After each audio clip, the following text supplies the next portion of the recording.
सुप्रभातम बच्चों, मैं संस्कृत अध्यापिका Meena Singh Bhadauria, Shri Gauri Shankar higher secondary school.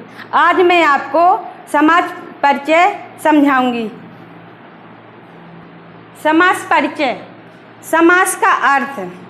समास सम तथा अस दो पदों से मिलकर बना है, जिसका अर्थ होता है संक्षेप में कहना। अर्थात संस्कृत में हम कहते हैं सम सनम समासः। जिस संस्कृत में समास की परिभाषा है सम सनम समासः। परिभाषा हिंदी में दो या दो से अधिक शब्दों को मिलाकर जो शब्द बनता है उसे समास कहते हैं। क्या कहते हैं बच्चों? उसे समास कहते हैं। दो या दो से अधिक शब्दों को मिलाकर जो शब्द बनता है उसे समास कहते हैं। किए हुए पदों को अलग अलग करने को समास विग्रह तथा अलग अलग शब्दों को एक में मिलाने को समास करना कहते हैं। अब बच्चों हम समास के प्रकार देखते हैं। समास के कितने प्रकार हैं? समास 6 प्रकार के होते हैं। कितने प्रकार के होते हैं बच्चों? समास 6 प्रकार के होते हैं। नंबर 1 तत्पुरुष समास, नंबर 2 द्विगु समास, नंबर 3 है कर्मधारय समास, नंबर 4 द्वंद्व समास, नंबर 5 बहुब्रीहि समास, नंबर 6 अव्ययीभाव समास।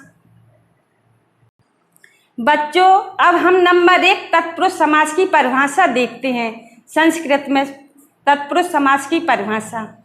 प्रायेण उत्तर पद प्रधानस्य तत्पुरुषः। जिस समास में पूर्व पद द्वितीय विभक्ति से सप्तमी विभक्ति का होता है और उत्तर पद प्रथमा विभक्ति का होता है वह तत्पुरुष समास होता है। कौन सा समास होता है बच्चों? तत्पुरुष समास। अब तत्पुरुष समास द्वितीय विभक्ति से लेकर के सप्तमी विभक्ति तक 6 प्रकार के होते हैं। कितने प्रकार के होते हैं तत्पुरुष समास? 6 प्रकार के। नंबर 1 है द्वितीय तत्पुरुष।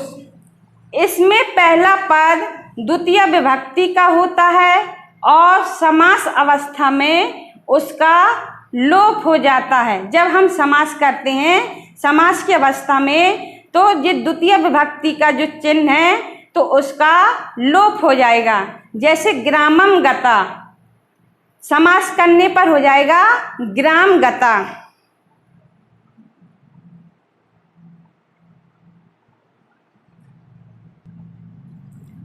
शरणम प्राप्ता का हो जाएगा शरण प्राप्ता। कृष्णम आश्रिता का हो जाएगा कृष्णाश्रिता। गजम आरूरा का हो जाएगा गजारूर। जब समास करेंगे तो जो द्वितीय विभक्ति है उसका लोप हो जाएगा। इनका लोप हो करके सीधे क्या हो जाएगा? माँ का लोप हो जाएगा, गजारूरा हो जाएगा। अब नंबर 3 देखते हैं तृतीय तत्पुरुषा समास। इसमें पहला पद तृतीय विभक्ति का होता है और समास अवस्था में उसका लोप हो जाता है। समास विग्रह।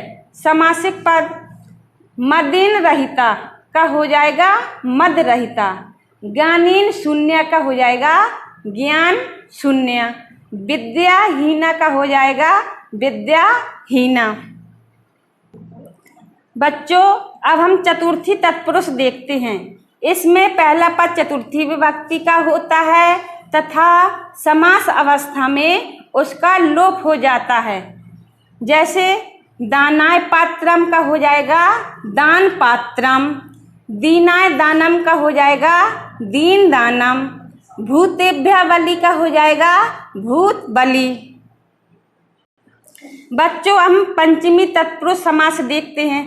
इसमें पहला पद पंचमी विभक्ति का होता है तथा समास अवस्था में उसका लोप हो जाता है।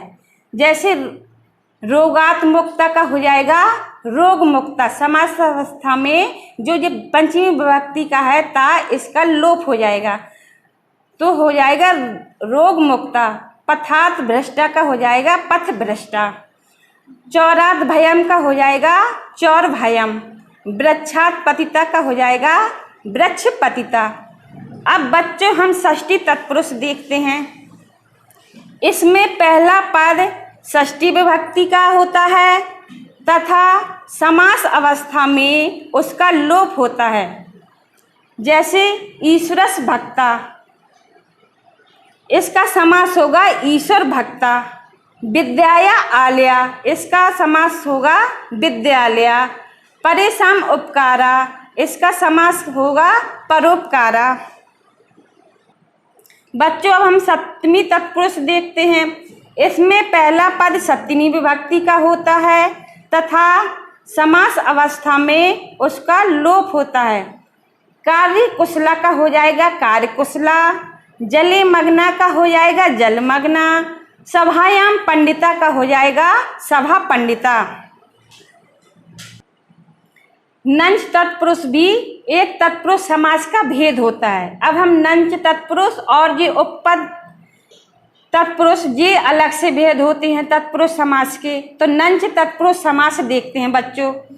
इस समास में निषेधवाचक शब्द ना का अर्थ प्रकट करने के लिए प्रारंभ में आ अथवा अन जोड़ा जाता है। क्या जोड़ा जाता है बच्चों? प्रारंभ में उसके आ या आ की जगह अन जोड़ा जाता है। जैसे ना उपस्थित का समास हो जाएगा अनुपस्थित। ना सत्यम की जगह हो जाएगा असत्या। ना द्वितीया का हो जाएगा अद्वितीया। ना आदरा का हो जाएगा अनादरा। बच्चों अब हम उपपद तत्पुरुष समास देखते हैं। तत्पुरुष समास में उत्तर पद किसी क्रिया द्वारा बना हुआ हो तो उसे उपपद तत्पुरुष समास कहते हैं। कौन सा तत्पुरुष समास कहते हैं? उपपद तत्पुरुष समास। समास विग्रह ये समासिक पद हैं। जलम ददाती का हो जाएगा जलदह, जो जल को देता है, जल को देने वाला। गृह तिष्ठति का हो जाएगा गृहस्थ। रथम करोति का हो जाएगा रथकारा। कुंभम करोति का हो जाएगा कुंभकारा। शास्त्रम जानाति का हो जाएगा शास्त्रज्ञ। बच्चों अब समास का दूसरा भेद है द्विगु समास। अब बच्चों हम द्विगु समास की परिभाषा देखते हैं। संख्या पूर्वो द्विगु, संस्कृत में इसकी परिभाषा है संख्या पूर्वो द्विगु। जहाँ प्रथम पद संख्यावाची होता है तथा उत्तर पद की विशेषता को प्रकट करता है, वह द्विगु समास होता है। कौन सा समास होता है बच्चों? उसे कौन सा समास कहते हैं? द्विगु समास। संख्यावाची द्विगु समास। जिस समास में पहले पद में संख्या आए वहाँ पर द्विगु समास होता है। समास विग्रह समासिक पद जैसे नवा नाम रात्रि नाम समाहारा का समास हो जाएगा नवरात्रम। त्रया नाम भुवना नाम समाहारा का समास हो जाएगा त्रिभुवनम।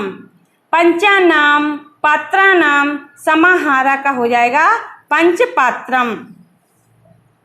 पंचा नाम बटा नाम समाहारा का हो जाएगा पंचवटी। ये समास समूह में, समाहार में, लास्ट में इसमें क्या आता है? समाहार शब्द आता है, समूह में प्रकट होता है। बच्चों नंबर 3 अब हम कर्मधारय समास देखते हैं।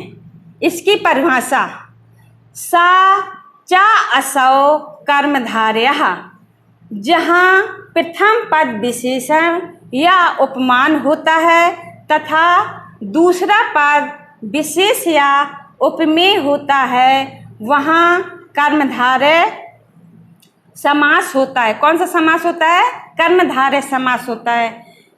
समास विग्रह समासिक पद। अब हम इस समास के कर्मधारय समास के उदाहरण देखते हैं। नीलम चा तत् उत्पलम का हो जाएगा नीलोत्पलम। घन एवं श्यामा का हो जाएगा घन श्यामा।